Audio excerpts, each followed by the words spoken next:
random topic video to talk about today. It was a good opportunity to talk about E3 because, as you've probably seen the headlines, E3 2023 has officially been canceled, man. This doesn't come as like the biggest surprise because the last couple of weeks we've heard lots of reports of big publishers and developers not being involved with it. So now we've got the official cancellation. So I kind of wanted to talk about it and dive into it. So I just want to warn you, this video is going to be pretty personal, just talking about my experiences with E3. I think it was a good time to kind of document it. And frankly, I don't know what to show on screen, but I do have a lot of old photos and stuff. I'm going to do like a slideshow and just some old videos we shot on the show floor. But also just what it means, what else can happen, why it happened. Like there's a lot to talk about, especially considering a lot of people are pretty dramatic and thinking that this is the end of E3 as we know it. A lot of people are, saying that, but I see something in the future. I'll talk about that. But with E3 in particular this year not being a thing, this was supposed to be the comeback year.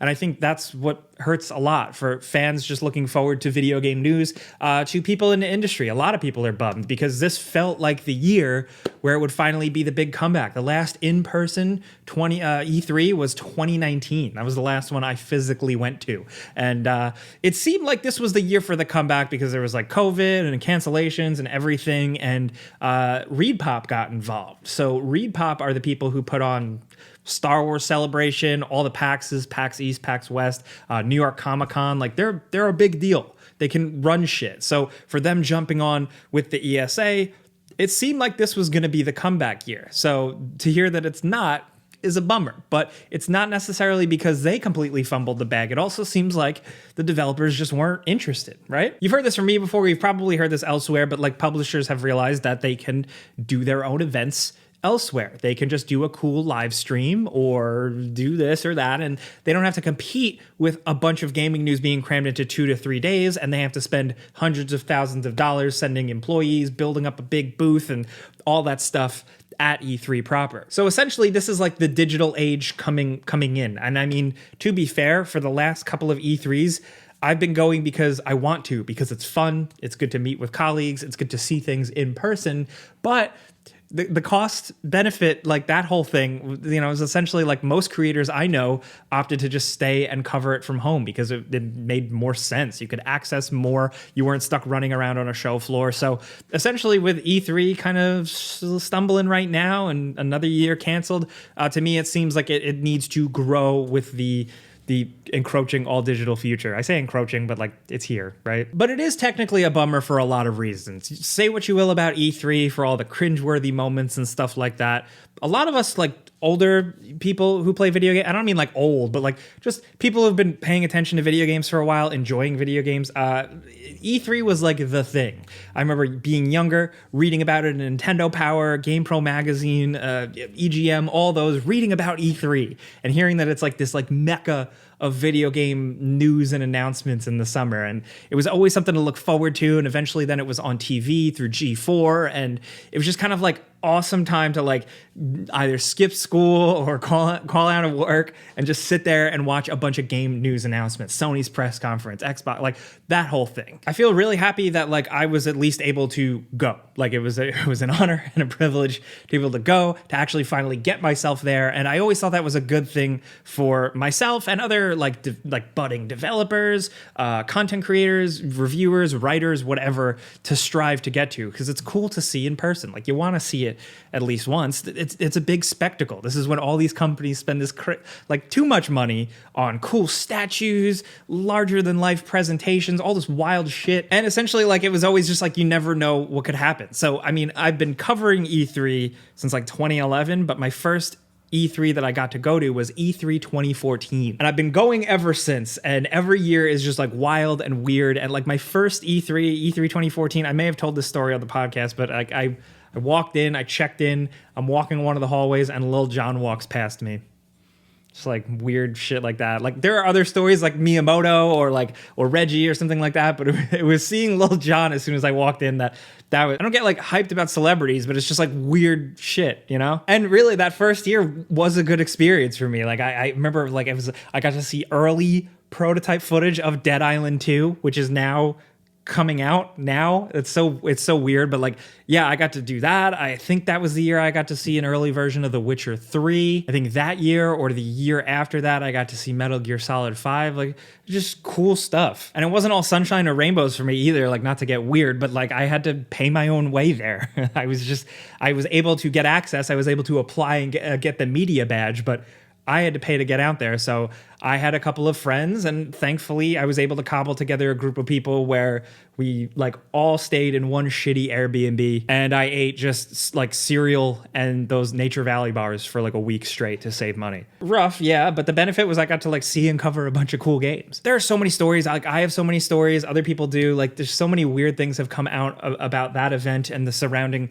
times. Just meeting people that work in the industry, meeting other YouTubers, content creators, writers was good for me. Like, I was like, oh, there's other people doing this stuff. This is cool. And then also meeting people that make games or work on games, and even do some of the mundane stuff, not even the sexy stuff in making games, and just being like, oh, there's a bunch of people here working on this stuff. This really is an industry. Like, you can really feel it when you physically see it. It was just a place where you see upcoming video games, you see secret video games, like secret things behind doors, meet your heroes. There were so many cool benefits to it. And then they started to open up to fans. Like, it used to be just press only, media only, industry only. They started opening it up to fans and stuff like that. And it seemed like it could have turned over a different leaf, but it seemingly wasn't enough. It's a weird mix, because the thing with E3, and even with this year with it being canceled, is significant, is that there's a lot of stuff that goes on behind the scenes. And I don't mean like, ooh, secret, but I mean literal boring stuff, like, salespeople, supplier people, manufacturer people, different publishers, people trying to pitch games to publishers.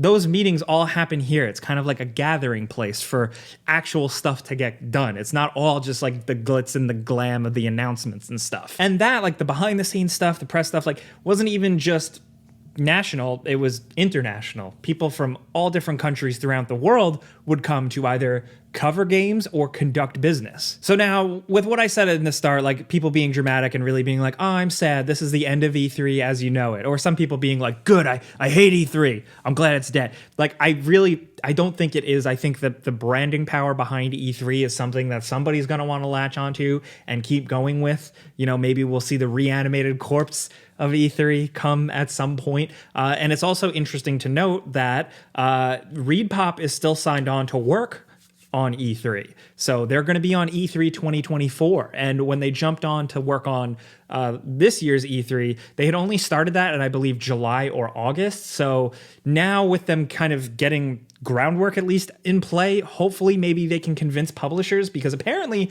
the publishers were pretty on board early on.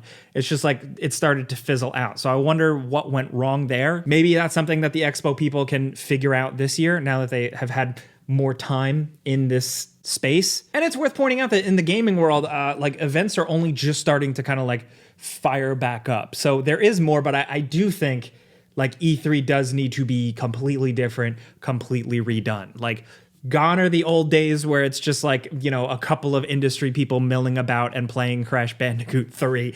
The media landscape has changed. The actual game industry landscape has changed. And E3 never totally evolved. It kind of kept that old school kind of institution to it, I'm just curious to see how it's going to go, because clearly Jeff Keighley and the Summer Game Fest thing are gunning for E3's lunch. They have a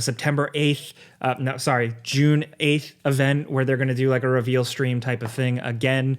Who knows what else they have cooking around that. Xbox is still doing their thing around E3 time on the 11th. So there is going to be like a period in June, like a summary game announcement thing, but I'm just curious to see how much it's going to be spread out. Ubisoft said they're not going to E3, but they do want to do something in the summer. So it's at the point where like I don't want it to be spread out over the whole summer. I do kind of want that kind of coverage, that bang, to be how it used to be, where it was like cool, like a whole a week or so, not even, where you just get a deluge of news. And that's counterintuitive to me, like as a person who talks about games and stuff, like I should want way more news spread out, right? But like I'm still just coming at it from somebody who just wants to sit back and like enjoy the news and just take it in, you know? The other thing that just goes missing is that like during E3, like when you're captive as an audience person or like, you know, a viewer at home paying attention to it all, you're privy to seeing a lot of things you otherwise wouldn't have been exposed to.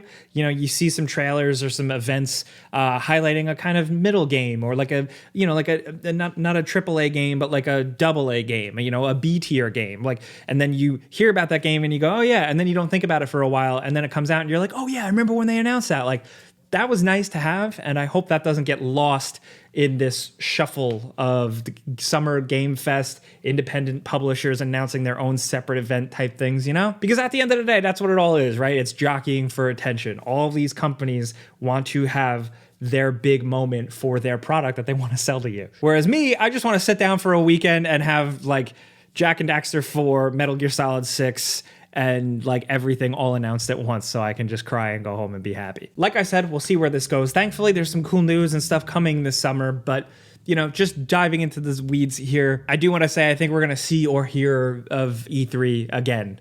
Whether it's good or not, who knows, but they're probably going to keep trying. But I just kind of wanted to talk about this stuff, break down the news for you guys, but just go into kind of like nostalgia for the whole event. So I know I've talked about some of this before, either on Game Ranks or like when this channel was smaller, but yeah, just wanted to throw my thoughts out there. That's what I do with this channel. I just yap about stuff that I love and find interesting, and it's E3 and the industry. So if you got what I'm trying to do here, clicking the like button helps me, but I really want to hear from you guys in the comments what you're thinking. With E3 and stuff, have you ever been? Is it something that you've always wanted to go to? Were you like me, where you would just kind of like skip school or take some time off of work and just sit there and watch all the game news all day on like G4 back in the day? Let's talk about this stuff. I want to hear from you guys. And what do you think about the future of E3 or Summer Game Fest or whatever? Let's talk. But as always, thank you guys for listening to me here. I'm Jake Baldino. Subscribe because video games. Pizza's on me. But that's it, guys. I'm Jake Baldino. Thanks for watching. We'll see you guys next time. Pizza's on me. I mean, it's definitely not on me because the pizza in California is so bad. It's real bad. So bad. It's so bad. All right, never mind. It's okay.